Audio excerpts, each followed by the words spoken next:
سلام، من اومدم با یه پاتختی دیگه بعد مدت‌ها و باز هم با کتاب دست دوم اومدم. کتابای این جعبه رو خیلی دوست دارم و بهتون پیشنهاد میکنم که حتما تا کتاب آخرش رو ببینید چون واقعا کتابای خیلی خوبی هن.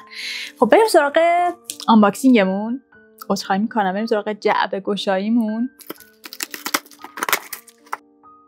عاشق کتابای دست دومم بچه‌ها، همونطور که میدونید کتاب‌های قدیمی یه جور دیگه‌ای بهم حال میدن. خب اولین کتاب که احتمالاً همتون میشناسیدش و من هنوز نخوندمش، کتاب همنوایی شبانه ارکستر چوب‌ها از رضا قاسمی. این کتاب خیلی کتاب شناخته شده توی ایران به خاطر اینکه جایزه‌های خیلی زیادی برده. مثلا سال 80 جایزه بنیاد گلشیری رو برده، دوباره سال همون 80 جایزه مهرگان ادب رو برده، جایزه منتقدین مطبوعات رو برده. و من خب قلم رضا قاسمی رو دوست دارم. یک کتاب قبلا ازش خوندم، کتاب وردی که بره‌ها میخوانند، فکر می‌کنم همین باشه. وردی که بره‌ها، فکر کنم همین باشه. وردی که یادم نیست، حالا بعدن اسم دقیقش فکر کنم، ولی همین باشه. وردی که بره‌ها، یادم نمیاد اسمش چیه، ولی اونو خونده بودم. بعد دوستش داشتم قلمشو، با اینکه یک حالت داستانش یک حالت سیالی داره با اینها، یعنی خطی روایت نمیشه، ولی خب چالش برانگیز بود برام و قشنگ بود برام. اینا فکر می‌کنم همونطوری باشه و خلاصه که مشتاقم برای خوندنش. اما کتاب بعدی، کتاب که من خیلی ذوق دارم برای خوندنش، کتاب جایی برای پیرمردان نیست از کارمک مکارتی، از نشر چشمه، با ترجمه امیر احمدی آریان. نمیدونم کسی ترجمهش کرده یا نه، ولی خب مثلا نگاه نکنید که قیافش این شکلیه. این از نشر چشمه است. نمیدونم نشر چشمه از کی تصمیم گرفت این کتاباشو مثلا این شکلی کنه. این خیلی معتبرتر به نظر میاد. این شکلی شبیه کتابای زرده جلدش، ولی خب در هر صورت موضوع مهمی نیست اصلا، ولش کنینو. یه نمونه خود کتاب حرف بزنیم. این کتاب خیلی کتاب معروفی شد، فکر میکنم سال 2006 بود، خدایا سال 2007 بود که یه فیلم با اقتباس از این کتاب ساخته شد و فیلمش هم برنده جایزه اسکار شد. از سال 2007 اینجا هم نوشته یه فیلم براتش ساختن که برنده جایزه اسکار شد. حالا این پشت رو براتون بخونم که ببینید داستانش کلا تقریبا چه جور چیزیه. نوشته که جوشکار ساده‌ای که برای شکار به دشت‌های جنوب آمریکا می‌رود، تصادفاً بعد از درگیری خونین دو گروه از قاچاقچیان مواد مخدر به محل می‌رسد و پول کلانی به دست می‌آورد. پس از آن برای حفظ پول مجبور به فرار طولانی در جنوب آمریکا و مکزیک می‌شود. پس کتابش همچین چیزیه و خلاصه که شنیدم خیلی کتاب باحالیه و من مشتاقم حسابی خوندنش. یک کتاب دیگه دوباره از همین نویسنده کارمک مکارتی، رمانی به نام جاده، که این رمان برنده جایزه پولیتزر هم شده سال 2007 و باز هم داستانش از پشت براتون بخونم، به نظر خودم بهتره. میگه که فاجعه ای اتفاق افتاده و آمریکا نابود شده است. همه جا را خاکستر پوشانده، همه فصل‌ها فصل زمستان است. غذا و آب کمیاب است. حیوانات از بین رفته‌اند و انسان‌ها همدیگر را می‌خورند. پدری با پسرش از ساحل شرقی آمریکا به سوی ساحل جنوبی غربی به راه می‌افتد، با این امید که در سواحل جنوب غربی شرایط زیست مناسب باشد. آنها فقط یک کفتیر دارند، دو فشنگ و با دو فشنگ، لباسهایی که به تن دارند و یک گاری. با آنها همسفر شویم. انگار داستانش همین چیز آخرالزمانی و این است که خب اینا هم حالا نه به اندازه این یکی، ولی اینا هم برای خوندنش ذوق دارم چون کلا زیاد شنیدم که دوستان معرفیش میکنن. و اما کتاب بعدی، کتاب داستان شاهدخت سرزمین ادبیات از سرزمین ابدیت، گفتم دیگه درسته؟ فکر کنم ادبیات، از آرش حجازی. آرش حجازی فکر کنم بشناسیدشون، مترجم اکثر کتاب‌های پائولو کوئلو و حالا خودشون یک کتاب نوشتن. البته کتاب قدیمی، حالا من الان دارمش می‌دونم کتابش چقدر قدیمیه. کتابش سال 82 چون چاپ دهمش سال 88 بوده، چاپ اولش سال 82 بوده، یعنی خب خیلی وقت پیش، 20 سال پیش حالا من دارم این کتاب نوشته. این کتاب خیلی قدیمیه ولی خب کتاب تألیفی فارسیه که آقای آرش حجازی نوشته و من یه متنی یادم ازش خوندم و احساس کردم که خیلی دوست دارم خود کتاب و کل کتابو بخونم. حالا من متن رو براتون میخونم، شاید شما مشتاق شدید. میگه که مگر میشود آدم فقط یک بار عاشق بشود؟ عشق ابدی فقط حرف است. پیش میآید که آدم خیلی خاطر کسی را بخواهد، اما همیشه وقتی آدم فکر میکند که دلش سخت پیش یکی گرفتار است، یک دفعه یک جایی میبیند که دلش، ته دلش برای یکی دیگر هم میلرزد. اگر با وفا باشد دلش را خفه میکند و تا آخر عمر حسرت آن دل لرزه برایش میماند. اگر بی وفا باشد میلغزد و همه عمرش عذاب گناه بر دلش میماند. هیچکس حکمتش را نمیداند. حالا با خود آدم است که حسرت را بخواهد یا عذاب گناه را. یکی را باید انتخاب کند. راه فرار ندارد. حقیقت تلخی بود شاید و خلاصه مشتاق شدم بخونمش. خب کتاب بعدی کتاب روز اول قبر از صادق چوبک. این کتاب در واقع یک مجموعه داستانه که شامل چند تا داستان کوتاه 1 2 3 4 5 6 7 8 9 10 تا داستان کوتاه داره از صادق چوبک و صادق چوبک اصلا حرفی روش نیست. من یکی از قشنگترین، از قشنگ واقعا نمیشه گفت، یکی از تاثیرگذارترین داستان کوتاهایی که خوندم از همین آقای صادق چوبک بود که خیلی داستان کوتاهی بود ولی واقعا گزنده بود. داستان کوتاه قفس خیلی واقعا قشنگ بود، خیلی تاثیرگذار بود و واقعا گزنده بود. یعنی به نظرم هیچ کلمه‌ای مثل گزنده نمیتونه حق مطلب براش ادا بکنه. حالا اگه فرصت بکنم خود داستان کوتاه رو براتون میخونم. احتمالاً مثلا 10 دقیقه 20 دقیقه بیشتر طول نکشه. احتمالاً خودتون بتونید پی دی افش رو توی گوگل بزنید پیدا بکنید. ولی بهتون پیشنهاد میکنم که حتما اون داستان کوتاه رو بخونید. خیلی قشنگه، واقعا خیلی تاثیرگذار. داستان کوتاه قفس از صادق چوبک. یه خلاصه از بس عاشق قلمشم. چند تا داستان کوتاه ازش گرفتم، دارم من تو کتابخونه‌ام. اینم که دیگه گفتم اینم بگیرم که ازش وقت عقب نمونم. و اما کتاب بعدی کتاب خانه روشنی از غلامحسین ساعدی که فکر میکنم گوهر مراد که اینجا می نویسه، فکر میکنم لقب آقای غلامحسین ساعدیه. واقعا نمیدونم، اینو خیلی عجیبه، اینو نمیدونم. خیلی واقعا بر خودم متاسفم که نمیدونم گوهر مراد الان لقب غلامحسین ساعدیه. احتمالاً همینه دیگه، چون غلامحسین ساعدی رو تو پرانتز نوشته گوهر مراد. کتاب خانه روشنی این هم در واقع یک مجموعه داستان کوتاهه که شامل 5 داستان کوتاهه به نام دعوت، دست بالای دست، خوشا به حال بردباران، پیام زن دانا، خانه روشنی.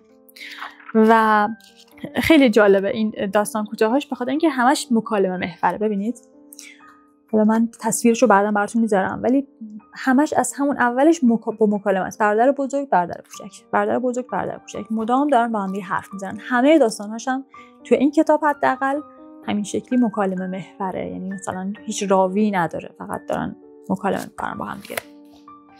اینم برام جالب بود که بخونم.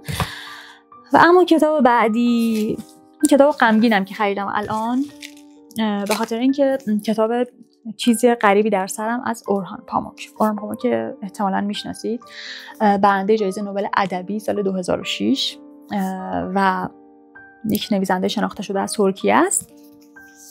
من از وقتی که متوجه شدم که کتاب موزه معصومیتشون چقدر سانسور شده، راستش خیلی ناامید شدم. یعنی یه جوری ناامید شدم از خوندن کتاب‌های ترجمه شده که اصلا دیگه دست و دلم نمیره سمت کتاب خوندن. یعنی فکر کن هر کتابی که داری میخونی معلوم نیست دقیقاً همون چیزیه که نویسنده نوشته یا نه. یعنی الان تو ایران اینطوری شده که من اصلا چند باری که پیش اومدم مثلا اومدم با نسخه‌های زبان اصلیش مقایسه کردم، خیلی ناامید شدم و احساس میکنم دیگه مثل قبل نمیتونم از کتاب خوندن لذت ببرم، چون مدام احساس میکنم کجاهاشو مترجم حذف کرده یا کجاهاشو این ارشادی‌ها حذف کردن و خیلی برام غمگینه که یعنی ما حتی نمیتونیم همون جوری که بقیه دنیا از کتاب خوندن لذت میبرن لذت ببریم. این حتی از لذت کتاب خوندن هم محرومیم و این خیلی غمگینه، چون خیلی وقتا اون چیزی که داریم میخونیم اون چیزی نیست که نویسنده نوشته و این خیلی منو غمگین میکنه. مخصوصا برای خوندن همچین کتابای حجمی. خب این چند صفحه است؟ این 600 و خورده صفحه است. خب تصور کنید من 600 و خورده صفحه رو حداقل 2 هفته طول میکشه بخوام بخونم و بعد مثلا یهو بفهمم که وای مثلا یه جاهایش سانسور شده و من یه جاهایشو نفهمیدم، یه جاهایش برداشت اشتباه داشتم فقط به خاطر اینکه یه جاهایش حذف شده. و خیلی ناامید کننده است. عمر من داره میره پای یه کتاب و از تصور اینکه اون چیزی نباشه که نویسنده نوشته و من برداشت اشتباهی بکنم خیلی ناامید میشم. واسه همین جدیداً اصلا دیگه دست و دلم نمیرسم تا خوندن کتابای ترجمه، یا حداقل دوست دارم کتابایی رو بخونم که احتمال میدم مثلا سانسورش خیلی کم باشه. مثلا کتاب‌های هاروکی موراکامی که کلاً دیگه نمیخوام اصلا به زبان فارسی بخونم چون که مثلا افتضاح داره سانسور میشه. کتاب موزه معصومیت هم که اونجوری سانسور شده. در رابطه با سانسور کتابای بوکوفسکی هم که قبلا یه پست گذاشتم و اینو هم که الان پشیمونم که خریدمش، با اینکه حجمش هم زیاده ولی شاید قرار نیست بخونمش. یه خلاصه اینجوری. حالا من واقعا نباید بگم که از کتاب خوندن ناامید شدم، من باید در واقع تشویق کنم شما رو به کتاب خوندن، اینو رسالت خودم در نظر گرفتم، ولی فقط خواستم باهاتون درد دل کنم. احساس میکنم که دیگه هیچی مثل قدیم نیست. یعنی حالا منم واقعا آدم قدیمی نیستم، ولی قدیم حداقل نمیدونستم اینجوری داره سانسور میشه و لذت میبردم از کتاب خوندن، ولی الان دیگه نمیتونم لذت ببرم و این خیلی غم انگیزه. از طرفی مثلا کتاب تالیفی هم بخوای بخونی باز بدتر، به خاطر اینکه تا اون کتاب بخواد منتشر بشه از 7 خان باید بگذره، رسما کلی حذفیات میخوره، کلی ممیزی میخوره و اصلا شاید اون منظور نویسنده نرسه به ما بعد از کتاب. دیگه خلاصه اینجوری، نه تالیفی نه ترجمه، چی بخونیم پس؟ هلش کن. کتاب بعدی کتاب خورشید نیمه شب از یونسکو. این کتاب یادم نمیاد چی در موردش شنیدم، ولی یادم یه چیزی ازش شنیدم که مشتاق شدم بخونمش. خود داستان نمیدونم داستانش دقیقاً چی بود، ولی یه حالت معمایی داشت و یک ضد قهرمان داره و این ضد قهرمانه انگار خیلی افکار جالبی داره در رابطه با عشق و در رابطه با زندگی، کلا یه سری افکار اگزیستانسیالیستی داره که تعلیق باحالی به وجود میاره توی این کتاب. با اینکه مثلا در واقع مثلا تو نگاه اول احتمالاً یک کتاب معمایی به نظر برسه، ولی اونجوری نیست، از یه زاویه دیگه کتابش تعلیق به وجود میاره. نمیدونم دقیقاً نماش چی شدم چون خیلی وقت پیش بود که مشتاق شدم این کتابو بخونم. حالا هر چی که هست این کتابی بوده که منو مشتاق خوندنش کرده، یادم نمیاد برای چی. کتاب خورشید نیمه شب از یونسکو از نشر چترنگ.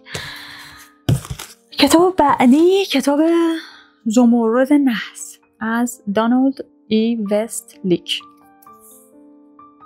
بذار پشتشو براتون بخونم.